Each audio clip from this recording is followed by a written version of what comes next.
लोग धरना प्रदर्शन कर रहे हैं यूजीसी को लेकर, यूजीसी के समर्थन में, क्या कहेंगे? देखिए, यदि हमारा समाज इतना ही जागरूक होता तो सुप्रीम कोर्ट स्टे नहीं लगा पाता। हम आज अपने घर परिवार को छोड़ करके रोड पे खड़े हैं, रोड पे उतरे हैं। इतनी रात को जो है ठंड में हम रोड पे हैं, केवल इस समाज को जगाने के लिए ही खड़े हैं। अगर हमारा समाज इतना ही जागरूक होता तो ये स्टे नहीं लग पाता यूजीसी के ऊपर। केवल जगाने के लिए हम खड़े हैं समाज को रोड पे। आप लोग विश्वविद्यालय से, लखनऊ विश्वविद्यालय से? बिल्कुल, हम लखनऊ विश्वविद्यालय के छात्र हैं। हम लोग जो है 400-500 किलोमीटर दूर से यहाँ लखनऊ में आए रहने के लिए। 19 मार्च को मान लीजिए आपका जो पॉलिसी है वो लागू नहीं होता है, उसको कैंसिल कर दिया जाता है, तो फिर आप लोग क्या करेंगे? तो सरकार और सत्ता को यह ध्यान रखना होगा कि एक समय था जब इन्होंने नियम लाया था तो 2 अप्रैल याद दिलाया था हम लोगों ने। तो 19 अप्रैल की वो गलती करने की भूल ना करे सरकार और इसको कोर्ट। जो ओबीसी SC/ST के जो नेता हैं वो 2027 के चुनाव है, विधानसभा के उत्तर प्रदेश में आगामी विधानसभा चुनाव है, जब आपके दरवाजे पर वोट मांगने जाएंगे तो क्या आप लोग किस तरीके से बर्ताव करेंगे? देखिए, बर्ताव उन्हें पता है कि अब किस तरह से उन्हें मिलने वाला है, और सत्ता की लालच में ये जो है जिस तरह से शांत रह रहे हैं, उनके लिए मैं यही कहना चाहूँगा कि बहुत कम वक्त हैं नेता जो चंद सांसों में फूल जाते हैं, थोड़ी सी ऊंचाई पाके अपनी औकात भूल जाते हैं। ये भूले ना, उनकी जाति याद दिलाने में समय नहीं लगेगा इन लोगों को। सही बात है। अखिलेश यादव मुख्यमंत्री थे, लेकिन उनकी जाति याद दिलाने में बिल्कुल भी समय नहीं लगा स्वर्णों को। मुख्यमंत्री आवाज धुलवा दिया गंगा जल से, उनको समय नहीं लगा धुलवाने में। तो ये जो छोटे नेता जो अपने आप को समझ रहे हैं कि नहीं मैं बच जाऊंगा, तो ये भूल जाए, इस भ्रम में ना रहें, क्योंकि जातिगत पलटना उनको 2 मिनट के अंदर याद दिला देंगे स्वर्ण। अखिलेश यादव जब मुख्यमंत्री थे, उसके बाद जैसे 2022 में जब मुख्यमंत्री से उनकी पद हटती है, चुनाव हार जाते हैं, उसके बाद से उनकी जो मुख्यमंत्री आवास से गंगा जल से धुलवाया जाता है, तब उनको एहसास होता है कि मैं ओबीसी में आता हूँ, मैं यादव हूँ। क्या कहेंगे? अब इसमें हम क्या कहें, अब इन लोगों को जो है अब समझ में जब ही आती है जब इंसान को ठोकर लगती है।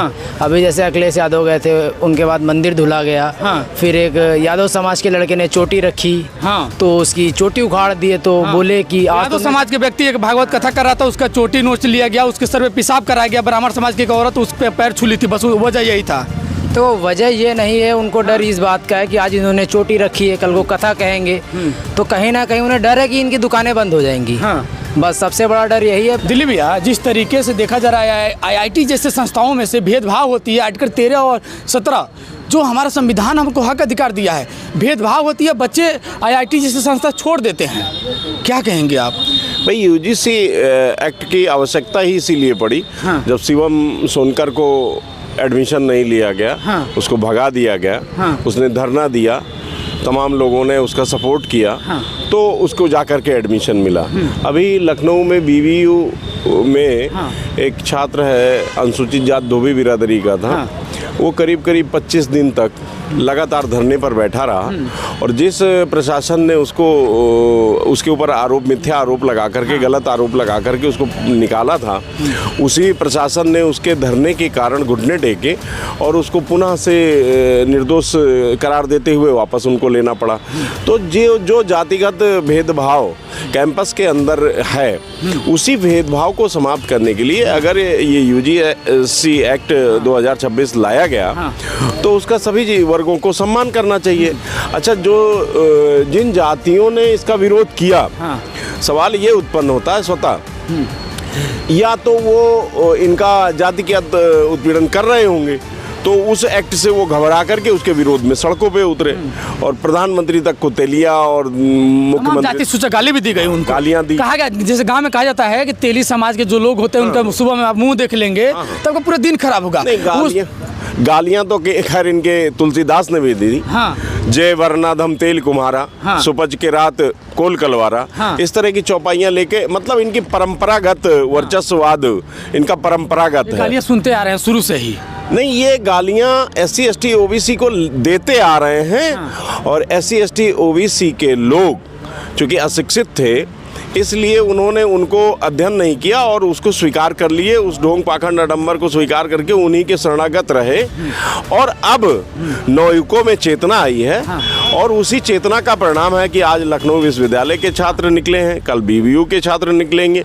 अब ये गांव गली गलियारों से भी ये आंदोलन निकलेगा, और ये देश की सत्ता को उखाड़ के फेंकने वाला आंदोलन है, ये ठहरने वाला नहीं है। चलिए, बहुत बहुत धन्यवाद। आप जैसे कैमरामैन को मैं कहूँगा दिखाएं, जैसे दिख रहा है कि लखनऊ विश्वविद्यालय बिरसा अम्बेडकर फुले छात्र संगठन के यहाँ कुछ बच्चे यहाँ पे धरना प्रदर्शन दे रहे, अपनी बात रख रहे हैं। लेकिन आर्टिकल 13 और 17 जो कहता है कि हाँ हमारे समाज में समानता आनी चाहिए, भेदभाव छुआछूत की ऐसी कोई विश्वविद्यालय हो या कहीं भी हो ऐसी चीज़ें हमारे समाज में नहीं आनी चाहिए। लेकिन ऐसे यूनिवर्सिटियों में तमाम देखी जाती है। एक साल में 116 डाटा है ऐसा कि जो बच्चे अच्छे अच्छे संस्थाओं से अपना पढ़ाई लिखाई डिग्री छोड़ के चले आए, क्योंकि उनके साथ छुआछूत हुआ था।